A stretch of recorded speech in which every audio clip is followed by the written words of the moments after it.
Municipality ఎన్నికల ముందు కేసీఆర్కు నోటీసులు ఇచ్చి కొరివితోటి నెత్తిగొక్కున్నట్టే చేస్తున్నది కాంగ్రెస్ సర్కార్ అని అంటున్నారు చాలా మంది. ఇప్పటికే మాజీ మంత్రులు కేటీఆర్కు, హరీష్ రావుకు, ఎంపీ సంతోష్లకు నోటీసులు ఇచ్చి సిట్టు విచారణ చేసింది. దాంట్లో ఫోన్ ట్యాపింగ్ జరిగింది అన్నట్టు ఆవాగిందంత అనుమానాన్ని కూడా బయట పెట్టలేదు. ఇక ఇప్పుడు తెలంగాణ తొలి ముఖ్యమంత్రి కేసీఆర్ను విచారిస్తామని నోటీసులు ఇచ్చి ఏ పార్టీ కొత్త ముచ్చట దోడతారో చూడాలి అంటున్నారు. పెద్ద మనిషికి నోటీసులు ఇచ్చి కాంగ్రెస్ సర్కారు పెద్ద తప్పే చేస్తున్నట్టు కొడుతున్నదని అంటున్నారు.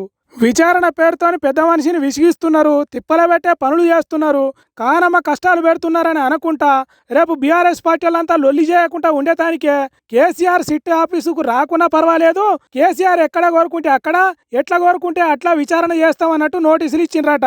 వాటిని నందినగర్లో ఉన్న కేసీఆర్ ఇంటికాడ ఇచ్చి కేసీఆర్ ఎట్లా అంటే అట్లా అన్నట్టు దాంట్లో రాసిండ్రట.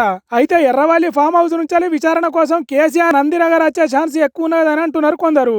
శుక్రవారం పగటిపూట అంటే 3 గంటలకు విచారణ మొదలు పెడతారట. మరి ఇంతకు ముందు విచారించిన వాళ్ళ తీరుగా రాత్రి 10 గంటల దాకా ప్రశ్నలు అడుగుతారా, లేకుంటే పెద్ద మనిషిని ఎక్కువ తిప్పల పెట్టకుండా ఉంటారా అనేది సిట్ ఆఫీసర్లకే తెలవాలి. కానీ మాజీ మంత్రులు హరీష్ రావు, కేటీఆర్లను విచారణకు పిలిచినప్పుడే గులాబీ కార్యకర్తలు గుంపులు రోడ్ల మీదకి వచ్చిండ్రు. ఇక ఇప్పుడు బాపు బాపు అని పిలుచుకునే కేసీఆర్ ను విచారిస్తే ఎంతమంది వస్తారో నందినగర్ కు. పోలీసులకు ఎంత తిప్పలైతుందో అందరినీ ఆపలేక. మరి చూడాలే విచారణ ఎట్లా జరుగుతుంది. కొండను దావి ఎంత పెద్ద ఎలుకను పడతారు, అసలు ఎలుకను పడతారా, చేసేదేమి లేక ఎల్లెలుకల పడతారా అనేది జరంతో ఓపిక పడితే తెలుస్తుంది అని అంటున్నారు ఈ నోటీసుల ముచ్చట తెలిసిన తెలంగాణ పబ్లిక్.